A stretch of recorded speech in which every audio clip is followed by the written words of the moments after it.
Salam sejahtera teman-teman. Ada pertanyaan kepada saya tentang kalau seandainya saya cedera atau seandainya saya sakit, apakah saya masih boleh olahraga? Atau mungkin ada pertanyaan lain juga seputar tentang bagaimana sih caranya supaya olahraga menghindari cedera begitu ya. Jadi mungkin secara umum saya mengatakan seperti ini. Olahraga adalah sebuah metode, substansinya adalah sehat.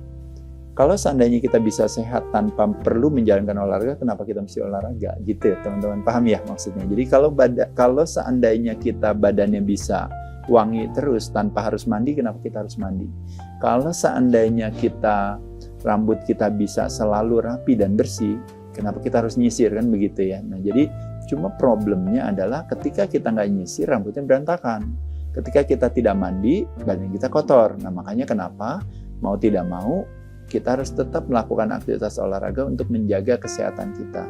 Nah, bagaimana dengan kondisi-kondisi spesifik tertentu? Nomor satu, kembali lagi kalau teman-teman berada dalam situasi ketidakseimbangan atau yang disebut namanya not ease atau dikenal namanya dis-ease gitu ya, atau yang mungkin dimaknai sebagai yang namanya penyakit tadi ya. Jadi pada saat itu nomor satu memang menyenangkan kalau kita koordinasi ya tentunya dengan ahli yang memahami hal tersebut dulu. Jadi kita harus mendapatkan supervisi dulu apa yang boleh dan apa yang tidak boleh. Nah setelah kita sudah mendapatkan yang namanya lampu hijau, kita boleh melakukan aktivitas olahraga. Nah pada saat itulah baru kita akan siasat bagaimana caranya melakukan aktivitas olahraga dalam kondisi-kondisi tertentu ya. Ada beberapa hal kayak contohnya misalnya teman-teman yang sering mengalami cedera, apakah biasanya di lutut, apakah biasa di pinggang, apakah saya mesti olahraga Mas Ade? Nah katanya bukannya nggak boleh olahraga kalau seandainya saya cedera. Di satu sisi memang benar, kalau olahraga akan menambah cedera itu menjadi memperparah tentu tidak baik, makanya kenapa mesti harus istirahat. Tapi di sisi lain teman-teman mau siasatnya itu apa? Saya balikan lagi kepada pemaknaannya, arti dan maknanya. Contoh misalnya gini, kalau seandainya kita lagi sakit ada di rumah sakit, oh berarti katanya nggak boleh mandi kan gitu ya. Tapi pertanyaannya, kita masih boleh bersih gak? Atau kita masih butuh bersih gak? Jawabannya iya.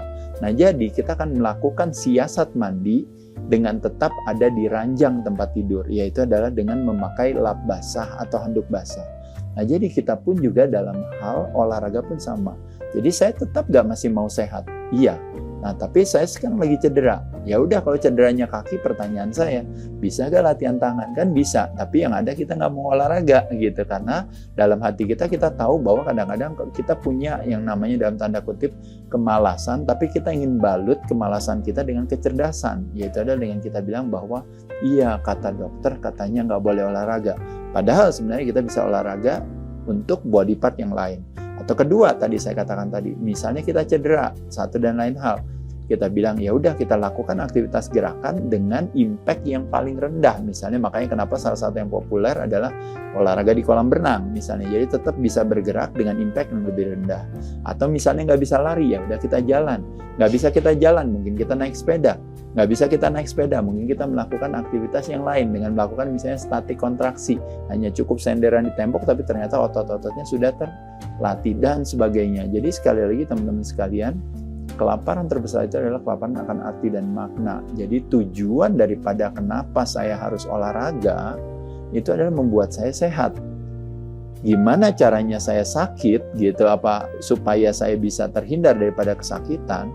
Makanya kenapa saya harus berinvestasi dalam hal ini, yaitu investasi ke kesehatan. Nah, tadi berbicara how to prevent injury. Nah, how to prevent injury, teman-teman sekalian, sekali lagi ada istilah yang namanya form is the key, proper form is the key. Jadi bentuk eksekusi aktivitas gerakan itu adalah kuncinya, teman-teman sekalian. Kenapa kita bisa cedera? Bisa karena banyak hal. Bisa karena kurang istirahat, bisa karena kurang pemanasan, bisa karena gerakan yang berbahaya terlalu berlebihan, bisa juga karena satu dan lain hal atau kecelakaan gitu ya. Nah jadi oleh sebab itu tentunya menyenangkan kalau seandainya kita bisa pay attention terhadap hal-hal tersebut.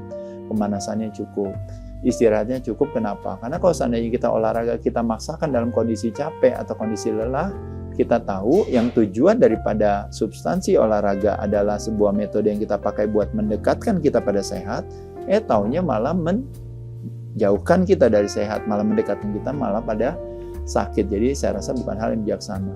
dalam eksekusi gerakan, dalam latihan pengencangan otot rangka, latihan beban, dalam melakukan berbagai gerakan, misalnya mungkin gerakan senam gitu ya. Termasuk juga bahkan lari sekalipun juga ada ilmunya ya, nggak bisa asal sembarangan lari. Kalau di kolam renang udah jelas ada ilmunya ya, kalau nggak nanti tenggelam ya. Nah jadi oleh sebab itu menguasai pemahaman tentang berbagai eksekusi gerakan tersebut. Jadi tahu proper formnya gerakan yang tepat, maka biasanya kita akan menghindari pemanasan yang cukup dan juga kita tahu diri dalam arti kita istirahatnya yang cukup sebelum kita melakukan aktivitas olahraga. Kalau lelah, kalau terlalu kecapean, lebih baik kita beristirahat karena sekali lagi jangan mau terperangkap di dalam sebuah metode lupa memahami substansi. Jadi nggak mau gara-gara olahraga akhirnya cederanya tambah parah. Gara-gara olahraga, akhirnya malah mendekatkan pada sakit. Tapi di sisi lain, kita tidak mau, oh saya kan mau sehat, jadi berarti olahraganya saya drop aja, nggak usah. Nah salah lagi, karena nanti cedera lututnya bisa sembuh, tapi nanti kita punya penyakit jantung karena kelebihan berat badan. Gitu. Jadi bukan hal yang bijaksana. Jadi teman-teman sekali lagi jawabannya adalah, marilah kita bersiasat. Dengan kita siasat, lakukan segala sesuatunya yang mendekatkan kita pada sehat dan menjauhkan kita pada sakit. Selamat mencoba.